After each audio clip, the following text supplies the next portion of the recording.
إنا أنزلناه في ليلة مباركة إنا كنا منذرين. مما ينذرنا به الله عز وجل.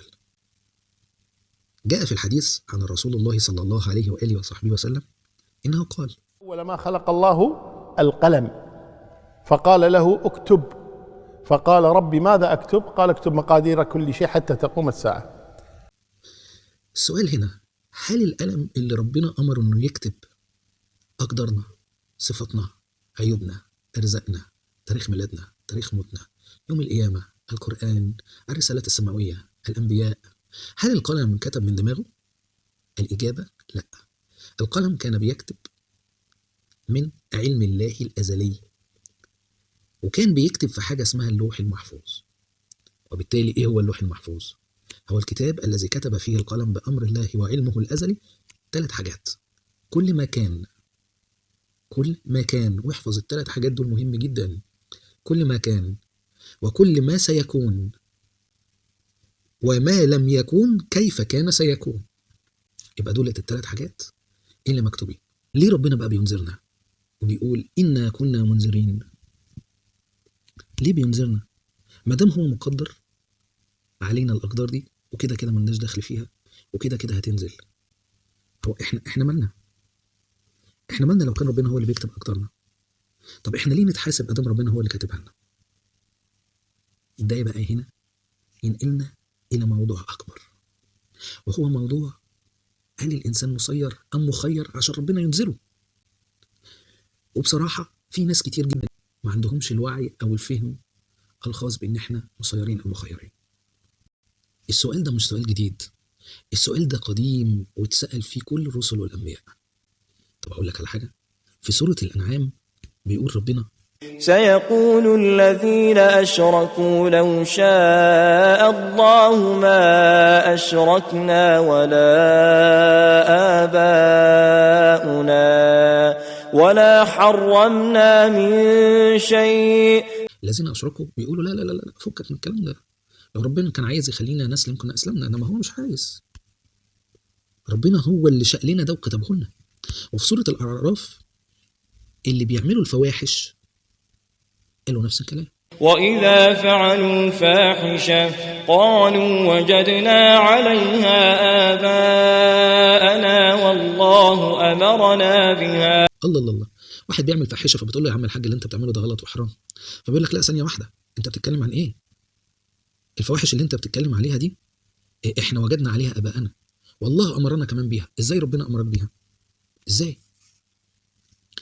الذين أشركوا بيقولوا الكلام ده واللي بيعملوا الفواحش بيقولوا الكلام ده؟ اللي بيدقق في ما بين السطور هيلاقي ان كل اللي الناس بيعملوه مهما كان صح او غلط، فواحش او طاعه، كفر او ايمان، حق او ضلال، عدل ولا ظلم، بالنسبه لهم هي طبيعه اعمال. بالنسبه لهم هو حالهم وعاداتهم وتقاليدهم، بالبلدي ده اللايف ستايل بتاعهم، دي عيشتهم اللي مولودين فيها، واللي ربنا من قبل ما نتولد قدرها عليهم وكتبها عليهم وارادها كمان ليهم، وان ربنا هو اللي هيئ الظروف لمساعدتهم كمان، وهو اللي بنى فيهم حبهم للشهوات ده. ولما تيجي تجادل واحد فيهم يقول لك: ربنا لو كان عايزنا على غير الوضع ده ما كانش كتبه علينا، وإلا يبقى ربنا ظلمنا، فازاي انه يفرضها علينا وفي نفس الوقت يحاسبنا بعديها؟ واللي يحس انه غلط واساء الادب مع ربنا تلاقيه يقول لك: لا لا، وانا ما اظنش ان ربنا ظالم.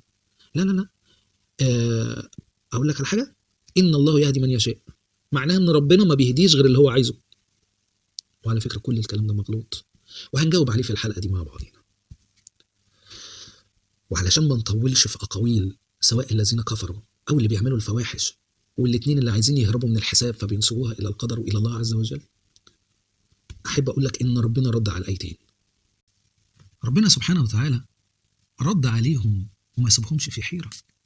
ففي سوره الانعام لما قالوا: سيقول الذين أشركوا لو شاء الله ما أشركنا ولا آباؤنا ولا حرمنا من شيء.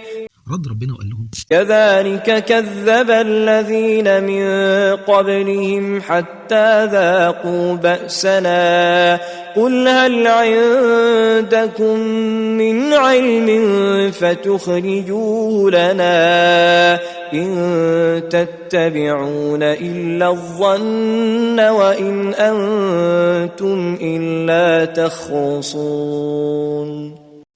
يعني معناه ان سؤالكم ده وحجتكم دي قديمة جدا. حتى ذاقوا بأسنا معناه ان كل اللي بيقول الكلام ده وبيقتنع بيه ما بيتوبش وبيرمي أعماله فوحشه وإشراكه على فكرة القدر، فبالتالي عقابه هيكون البأس، الحساب. فربنا بعد كده بيقول للرسول صلى الله عليه وسلم قل، يعني اسألهم هل عندكم من علم فتخرجوه لنا؟ عندكم دليل بكلامكم ده إن ربنا هو اللي كتب عليكم الكلام ده؟ ولا بتتبعوا دماغكم؟ إن تتبعون إلا الظن، يعني استنتاجاتكم دي مبنية على علم وأمور مكتوبة عندكم توروها لنا وحقائق، ولا هي استنتاج وظنون بس؟ إن أنتم إلا تخرصون. الخرص هنا هو قول المنجمين وكل من يدعي التخمين. يعني أنت لما تقول لواحد اخرص معناه بطل تنجيم، بطل استنتاجات، مش معناها اسكت زي ما احنا فاهمين. قل فلله الحجة البالغة فلو شاء لهداكم أجمعين. قل هلم شهداءكم الذين يشهدون أن الله حرم هذا فإن شهدوا فلا تشهد معهم ولا تتبع أهواء الذين كذبوا بآياتنا والذين لا يؤمنون بالآخرة وهم بربهم يعدلون. قل تعالوا أتل ما حرم ربكم عليكم ألا تشركوا به شيئا وبالوالدين إحسانا ولا تقتلوا أولادكم من إملاق نحن نرزقكم وإياهم ولا تقربوا الفواحش ما ظهر منها وما بطن ولا تقتلوا النفس التي حرم الله إلا بالحق ذلكم وصاكم به لعلكم تعقلون. ولا تقربوا مال اليتيم إلا بالتي هي أحسن حتى يبلغ أشده وأوفوا الكيل والميزان بالقسط لا نكلف نفسا إلا وسعها وإذا قلتم فاعدلوا ولو كان ذا قربى وبعهد الله أوفوا ذلكم وصاكم به لعلكم تذكرون. وأن هذا صراطي مستقيما فاتبعوه ولا تتبعوا السبل فتفرق بكم عن سبيله ذلكم وصاكم به لعلكم تتقون. ربنا بيقول له عز وجل بلغهم وقول لهم يجمعوا ناسهم ويجيبوا دلائلهم ويشهدوا على ان الكلام اللي قالوه ده انا امرتهم بيه، أنا كتبته عليهم، ولا ده من أفعالهم هم. بعدين بيوجه الرسول صلى الله عليه وسلم بيقول لهم تعالوا أتلوا ما حرم ربكم عليكم، تعالوا أقول لكم اللي ربنا حرمه عليكم إيه. ألا تشركون به شيئا وبالوالدين إحسانا ولا تقتلوا أولادكم من إملاق نحن نرزقكم وإياهم ولا تقربوا الفواحش ما ظهر منها وما بطن ولا تقتلوا النفس التي حرم الله إلا بالحق ذلكم وصاكم به لعلكم تعقلون. سبحان الله، احنا بنتكلم عن ناس بتنسب أعمالها فواحشها وشركها وأخطائها وذنوبها إلى الله عز وجل بحجة القدر، وربنا بيقول لهم هاتوا شهداءكم وهاتوا دليلكم، وبعدين بيقول لهم أنا ما أمرتكوش بالكلام ده، إنما أنا أمرتكم بواحد اتنين تلاتة. دقة كده هتلاقي قضية وخصومة بين الناس دي والله يوم القيامة، لأن توفر فيها شروط، فيها قول وادعاء ودليل وشهود وتوضيح وحكم. لسه بعد ده كله انت عايز تقول لي ايوه مكتوبة علينا وتعمل زي ما هم بيعملوا؟ خاف من الله، خاف من الله. ربنا عمره ما هيكتب عليك اي فعل او اي فواحش او اي شيء سيء انت قد تكون بتكتبه. عايزين الامور توضح اكتر. فاكرين لما قلنا في سورة الاعراف وإذا فعلوا فاحشة قالوا وجدنا عليها آباءنا والله أمرنا بها. دولت بقى كانوا ايه بتوع الفاحشة؟ دول كانوا جراء اكتر. طبعا ما هو اللي بيعمل الفاحشة بيتعلم الجرأة، بيتعلم البجاحة، بيتعلم عدم الحياء. فبتصل كمان لدرجة ان هو يقول لك ربنا اللي امرنا بيها. هنا ربنا رد عليهم رد صريح. قل إن الله لا يأمر بالفحشاء أتقولون على الله ما لا تعلمون. يعني ربنا ما كتبش عليك انك تزني او تسرق او تقتل او تفسد او تنم او تغيب او اي فعل غلط. ثم يكمل الله عز وجل فيقول أتقولون على الله ما لا تعلمون. ركز وترعب معايا. ربنا بيقول لكل الناس اللي بتتهم ان افعالهم دي مكتوبة عليهم أتقولون على الله ما لا تعلمون. جملة ترعب. أتقولون على الله ما لا تعلمون. والله إن أثرها في قلبي يهز وجداني، يزلزلني. أتقولون على الله ما لا تعلمون. إزاي بتقولوا كده؟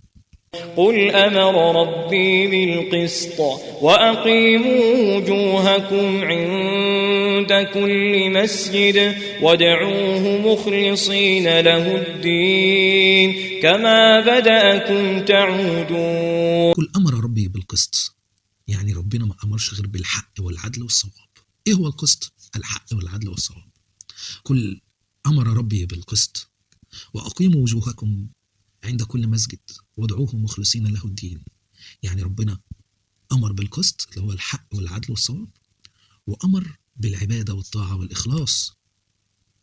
كما بدأناكم تعودون، زي ما ولدناكم قبل كده في الدنيا هترجعوا مرة تانية في الآخرة. كما بدأناكم تعودون. طب هنعود على أنهي شكل؟ على فريقين، فريقا هدى وفريقا حق عليهم الضلالة إنهم اتخذوا الشياطين أولياء من دون الله ويحسبون أنهم مهتدون. طلبوا الهداية من ربنا فحققها لهم وهداهم، والفريق الثاني اختاروا الضلال والعناد فاستحقوا أن يتركهم الله لما اختاروه. بتكمل الآية وبص عشان تفهم يعني إيه القدر.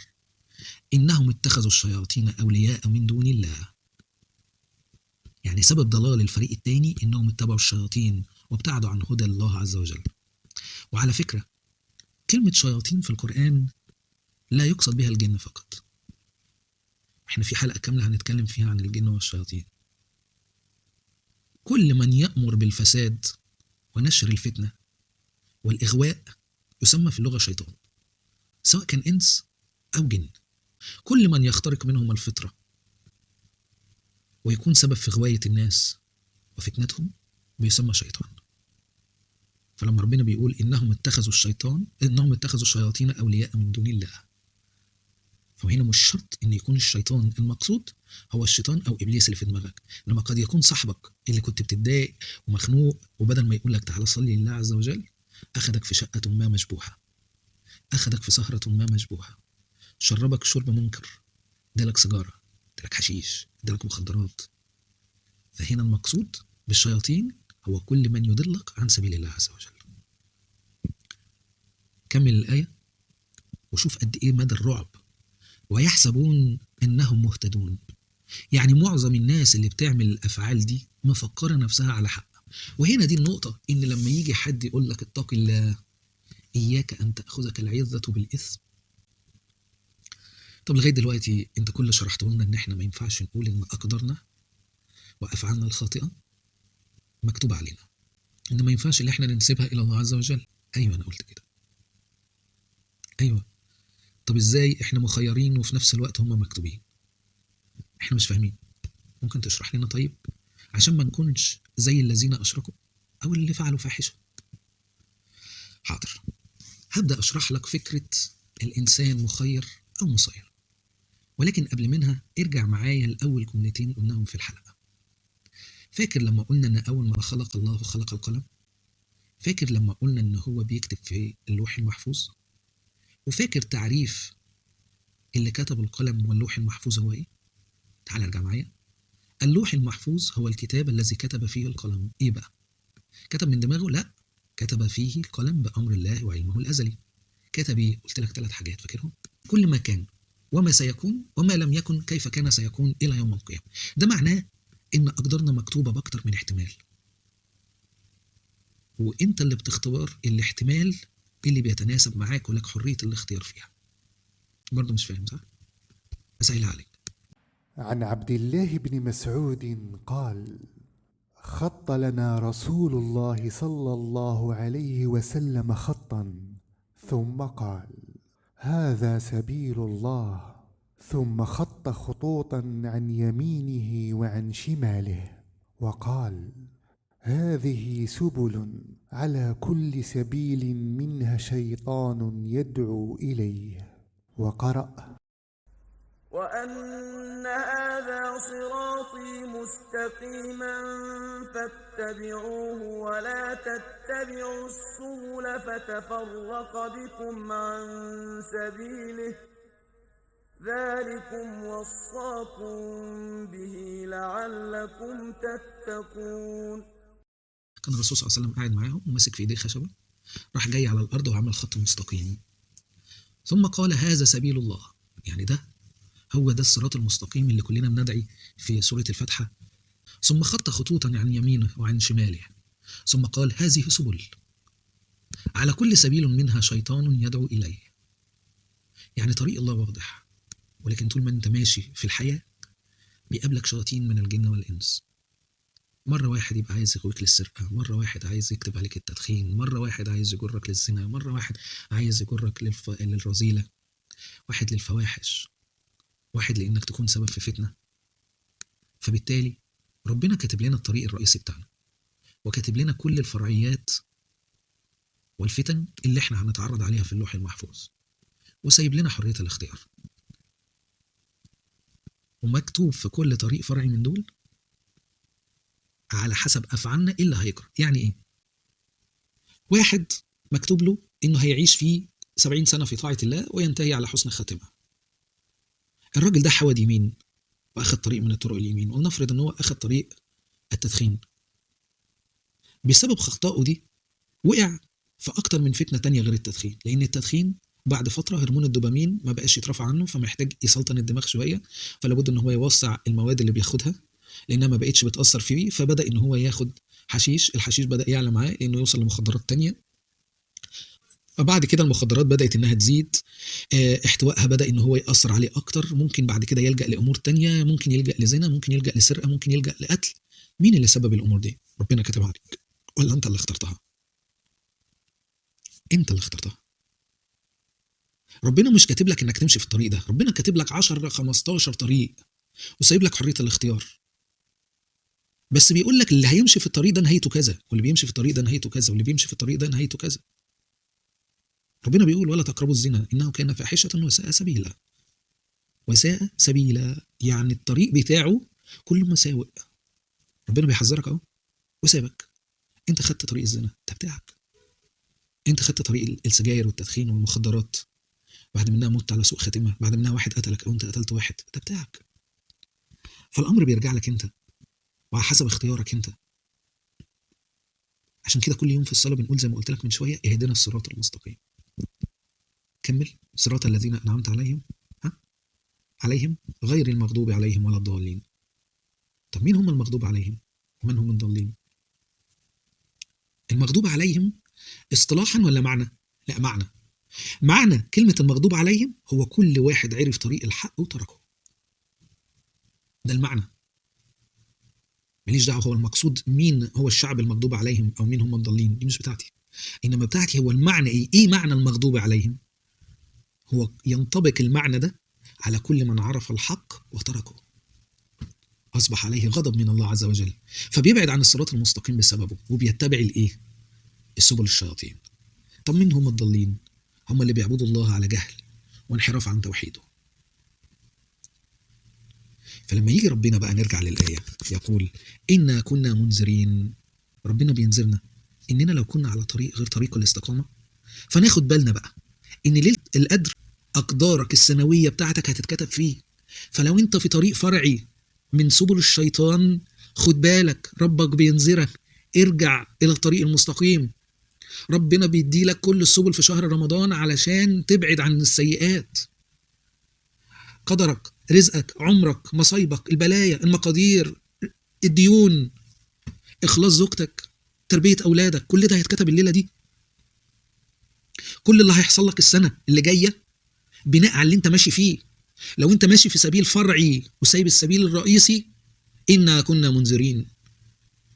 ارجع، إنا كنا منذرين، احنا عايزين لك الجنة، إنا كنا منذرين، أنا بخيركم، إنا كنا منذرين، انت مش مسير يا بني آدم، إنا كنا منذرين. ارجع وفوق وتوب إلى الله، إنا كنا منذرين. طريقك اللي انت ماشي فيه ده تكملته ايه؟ إنا كنا منذرين.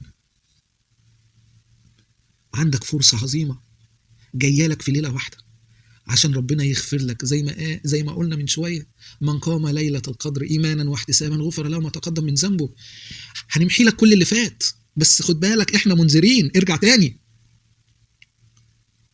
من صام رمضان إيمانا واحتسابا غفر له ما تقدم من ذنبه. شوف ربنا بيدي لك ايه في الشهر ده عشان يقول لك ارجع من الطريق الفرعي، روح للطريق المستقيم. إنا كنا منذرين. اترعب، صدقني الأمر مرعب، لأن ربنا ادالك كل السبل عشان ترجع. ربنا بيدي لك كل الفرص، ادالك فرصة لتنقية الذنوب كلها، انه يغفر لك كل اللي فات، ويقول لك كفاية كده، كفاية طرق من دي، ما تسمعش كلام الشيطان، ما تسمعش كلام الشياطين، ما تسمعش كلام نفسك. ارجع، انهي النفس دي عن الهوى، زكي نفسك، قد أفلح من زكاها. ارجع، إنا كنا منذرين. خد بالك، فيها يفرق كل أمر حكيم، هتنزل عليك الأقدار على حسب طريقك، فخلي عندك حكمة. سيبك من الطريق الفرعي، ارجع لطريق الاستقامة. فكك من الكذب، من الغيبة، من النميمة، من كل الفواحش. صدقني الطرق الفرعية اللي يمين وشمال دي كلها بتودي على بعضيها، وما بتكتفيش بحاجة واحدة، كلهم بينفذوا على بعض. بس في بشرى إن مهما كان طريقك ده ممكن ترجع تاني. ربنا قال لك صوم، قيم، هغفر لك ما تقدم لك من ذنبك. خلاص اهو، كل اللي فات هترجع كما ولدتك أمك، خلاص. يبقى فاضل لك إيه؟ كمل بقى طريقك بقى، كمل. هيطلع واحد ويقول لي يا عم محمد، هدايتنا مش بأمرنا، ده ربنا قال للرسول إنك لا تهدي من أحببت ولكن الله يهدي من يشاء. أقول له نعم. قول لي شفت، مش بمزاجنا إن احنا نرجع يا عم محمد. الآية بتقول إن الله يهدي من يشاء، يعني اللي ربنا عايز يهديه هيهديه، مش بكلامك.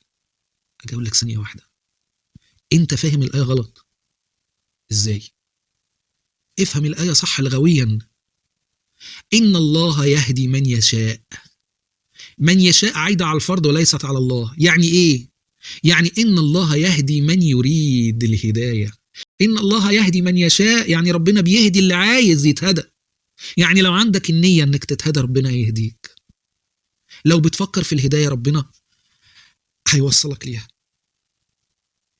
ربنا قال لا يغير ما بقوم حتى يغيروا ما بأنفسهم. الهداية يا ابني مش عشوائية. اللي بيختار طريق العودة لربنا ربنا بيتقبله، لأن الهداية إنها تكون من عندك من الداخل فييسرها لك الله، لأنك مخير. أنت مش مسير، لأن لو ربنا رايد لك أنت الهداية ومش رايد لغيرك يبقى ربنا هنا خلاك مسير، ولكن أنت مخير. إيه الدليل على الكلام ده؟ الدليل ربنا عز وجل بيقول أنا عند ظن عبدي بي وأنا معه حين يذكرني، فإن ذكرني في نفسه ذكرته في نفسي، وإن ذكرني في ملأ ذكرته في ملأ خير منه، وإن تقرب إلي شبرا تقربت منه ذراعا، وإن تقرب مني ذراعا تقربت منه باعا، ومن أتاني يمشي أتيته هرولا. تخيل أهو، والله العظيم أنت مخير. لو نيتك إنك تتهدى ربنا هيهديك، والدليل إن الله يهدي من يشاء. ولو خدت بداية الطريق ورحت برجلك اليمين هتلاقي ربنا بيقربك أكتر، وكل ما تقرب من ربنا هيسر لك الأمور أكتر وأكتر. طب أقول لك على حاجة، إحنا عندنا سر من أسرار تغيير المسار ده، حاجة اسمها الدعاء. والله رسولك الكريم صلى الله عليه وآله وصحبه وسلم قال لا يرد القضاء إلا الدعاء. يعني أنت ماشي في الطريق ده ومكتوب لك إنك بتشرب سجاير، وإنك ممكن يجي لك كانسر مثلا، أو إن أنت تنتقل من مرحلة السجاير لأنه البوابة الأولى للإدمان، إنك تنتقل إلى مرحلة الإدمان، فجيت في النص ورحت داعي ربنا إنه يتوب عليك، تلاقي ربنا نقلك من هذا المسار إلى المسار الأساسي الرئيسي. فبكده يكون رد عنك الإيه؟ الضرر. رد الضرر مش الضرر اللي واقع عليك أو اللي كان هيقع عليك طول ما أنت ماشي فربنا شاله من فوق منك وأنت مكمل طريقك، لا، إن ربنا غير لك المسار أصلا، خدك من الطريق الفرعي حطك في طريق الاستقامة، كده الضرر اترفع. إنما لو أنت هتفضل ماشي في نفس الطريق الفرعي هتقع عليك جميع البلايا الخاصة بهذا الطريق. فلما نيجي نقول إن لا يرد القضاء إلا الدعاء، لازم تفهم إن شرط من شروط الاستجابة إن طريقك يكون اتغير، وإنك سبت الطريق الفرعي وأصبحت في الطريق الأساسي، طريق الصراط المستقيم. هيطلع واحد تاني ويقول لي بص أنا بدعي ربنا كتير على كلامك بس ما بيستجبش. أجي أقول لك لا، ثانية واحدة، مين قال لك إن ربنا ما بيستجبش؟ أصل الحاجة ما بتتحققش. أقول لك برضو تاني، أنت افهم الدين يا ابني علشان خاطري. يقول الرسول صلى الله عليه وسلم ما من رجل، ورجل هنا بتعني رجل أو امرأة أو طفل أو شاب، أي من شخص يعني، ما من رجل يدعو بدعاء إلا استجيب له. مهما كان أي حد بيدعي ربنا بيستجيب له، ولكن بيستجيب له على صور وأشكال معينة. فإما أن يعجل له في الدنيا، يعني ربنا يحقق لك اللي أنت دعيت بيه في ساعتها، إما أن يعجل له في الدنيا، وإما أن يدخر له في الآخرة. ربنا رهيت لك لا في الدنيا تفضل كده، بس خد بالك هو شايل لك الدعاء ده للآخرة عشان يدي لك عليه حسنات وثواب أكتر. وإما أن يكفر عنه من ذنوبه بقدر ما دعا. يعني أنت لو كل مرة بتدعي أكتر وأكتر وأكتر وعندك حرقة وإخلاص وعارف إن ربنا هو الوحيد على فك كربك وفك همك ورايح جاي تدعي له، هو يغفر لك معظم الذنوب اللي أنت عملتها بقدر دعائك. يبقى كده 3 صور.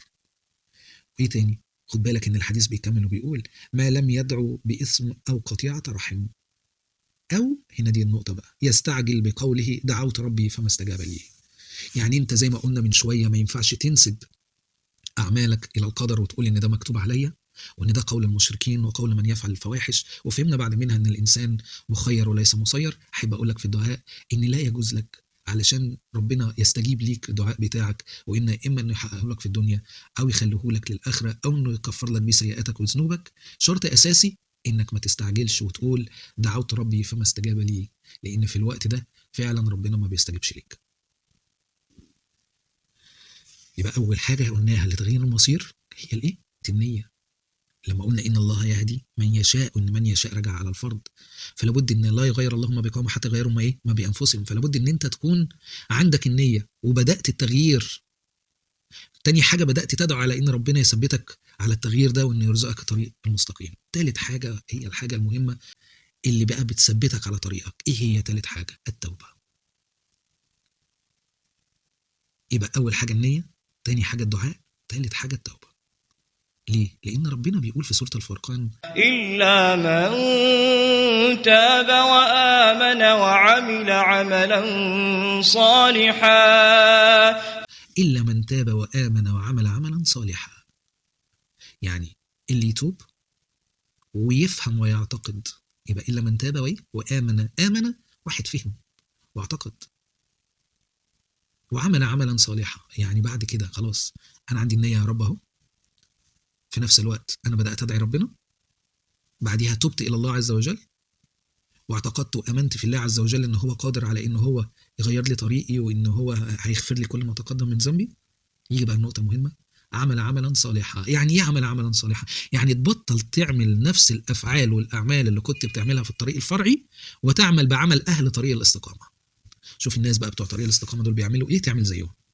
والناس القدام اللي انت كنت شغال معاهم وماشي معاهم ما تعملش زيهم. معناها انك تنقطع عن الطريق الفرعي تماما وعن افعاله وعن البشر المحيطين به. وقتها بس يبقى انت رحت لله عز وجل وتقدمت اليه شبرا فيتقرب اليك ذراعا. خلاص انت كده بقيت على الطريق وربنا هيتقبل منك. عارف لو عملت الحاجات دي ايه اللي يجرى لك؟ يعني كان عندك النية واخدت الدعوة ووجهتها لله عز وجل، ومن بعد منها تبت وفهمت ان الامر كله بايد ربنا وانك مخير وليس مسير، وبعد منها بقيت بتعمل بعمل اهل الاستقامة. عارف ايه اللي يجرى لك؟ مش هقول لك بقى ربنا يغفر لك اللي فات، لا ده فيه ثواب اكبر من كده. ايه هو؟ نكمل الآية. فأولئك يبدل الله سيئاتهم حسنات وكان الله غفورا رحيما. عارفين المغفرة اللي احنا قلناها قد تكون سبب في تثبيتك؟ في التفاسير ذكر أكثر من حديث بيقول إن الأعمال والشهوات والسيئات والحسنات بتمر على القلوب، فإن كانت حسنة تنكت نكتة بيضاء في القلب، وإن كانت سيئة تنكت نكتة سوداء في القلب، حتى يستقر القلب يبيض يسود. فلو كان القلب أبيض أقبل على الطاعات، وإن كان أسود والعياذ بالله يعمل إيه؟ يبعد عن الطاعات. فلما ربنا يقول لك من صام رمضان إيمانا واحتسابا غفر له ما تقدم من ذنبه، من قام ليلة القدر إيمانا واحتسابا غفر له ما تقدم من ذنبه، من قام رمضان إيمانا واحتسابا غفر له ما تقدم من ذنبه، إلا من تاب وآمن وعمل عملا صالحا أولئك بدل الله سيئاتهم حسنات. كل ده علشان إيه اللي يجرى؟ عشان ينقي قلبك. لما قلبك يتنقى وينقى من الفواحش ساعتها تبقى قادر تقول للمعصية لأ. وهنا ده ياخدنا على نقطة تانية، أنا ليه بضعف؟ أنا ليه المعصية دي ما بقدرش أدفعها عني؟ لأن قلبي لسه مليان بالسيئات. عشان كده التوبة بعيد عن رمضان بتبقى صعبة، لأن المغفرة الذنوب ما بتبقاش بنفس السهولة. كل عمل بتعمله في شهر رمضان بيدي لك حسنات، حتى أكلك، سحورك ده علشان تصوم بكرة فتاخد عليه حسنات، فطارك عشان كنت صايم بتاخد عليه حسنات، شغلك وانت صايم عبادة لله بتاخد عليه حسنات، الجو وحش وانت صايم بتاخد عليه حسنات، نايم بالليل وهتصحى وانت صايم بتاخد عليه حسنات، شهر 24 ساعة عندك حسنات. رسول الله صلى الله عليه وصحبه وسلم يقول إن للصائم عند فطره دعوة لا ترد. يعني انت لما بتيجي تفطر بتدعي عشان عندك دعوة مستجابة. بس في حديث ثاني بيقول 3 لا ترد دعوتهم، الإمام العادل والصائم حتى يفطر ودعوة المظلوم. يعني الحديث الأولاني بيقول إن للصائم عند فطره، لما تيجي تفطر عندك دعوة، والحديث الثاني بيقول والصائم حتى يفطر. هنا بقى دي النقطة، الحديثين بيقول واحد فيهم حتى يفطر والتاني حين يفطر، فالمعنى إنك في كلتا الحالتين طول ما أنت صايم دعائك مستجيب. ولو أمنت وفهمت هيجي لك الرد من الله عز وجل، إما أن يعجل لك في الدنيا بدعائك، وإما أن يدخر لك في الآخرة، وإما أن يغفر لك ذنوبك. صح؟ مش كل ده قلناه في شرح الدعاء من شوية؟ مش ربنا قال ادعوني أستجيب لكم؟ ربنا بيستجيب لنا، ولكن بعلمه الأزلي في معرفتنا أنهي إجابة يستجيب ليها تكون سببا في دعمنا لأننا نفضل على الطريق المستقيم. لو اللي أنت بتدعي فيه ده أو بيه هو اللي هيوصلك للطريق المستقيم، ربنا عز وجل هينوله لك. لغاية هنا أنا دوري معاكم التوعوي انتهى، ومش متبقي غير أفعالكم أنتم. فنصيحتي ليكم خافوا على نفسكم، وافتكروا ان تحديد مصيركم بايديكم، وانكم مخيرين في كل شيء الا حاجه واحده، ميعاد موتكم. فالحق توب قبل ما الميعاد اللي يستخبى عليك ده انه يجي. انتهزوا الفرصه وانتوا لسه صحاح، لسه سلام. في ناس كتير قوي مرضى وتعبانين يتمنوا ربع الفرصه اللي عندكم. اوعوا تسيبوا رمضان يمر عليكم من غير ما تكونوا من الفائزين. ابداوا بالتغيير من دلوقتي، وانشروا الكلام ده ما بين الناس اللي حواليكم بفهمكم وبأسلوبكم. فهموهم ان احنا مخيرين، فهموهم ان على كل سبيل وكل طريق فرعي في شيطان من الانس والجن. فهموهم ان مهما كانت ذنوبهم ان الله يغفر الذنوب جميعا. فهموهم ان ربنا يغفر كل حاجه. فهموهم ان ربنا رحيم كريم جميل ويقدر انه ياخدنا من الطريق ده للطريق ده. فهموهم ان احنا مولودين علشان نعبد ربنا بالطاعات مش بالعبادات بس. احنا بنعبد ربنا بكل حاجة في حياتنا الطبيعية، في معاملاتنا، في أخلاقنا، في أسلوبنا. فهمهم إن احنا كده كده منذرين، كده كده ربنا بينذرنا، كده كده هنقابل الله عز وجل. أستودعكم الله الذي لا تضيع ودائعه، وأسأل الله العلي القدير من كل قلب أن يجمعنا وإياكم مع من نحب في جنات النعيم التي لم نشقى من بعدها أبدا.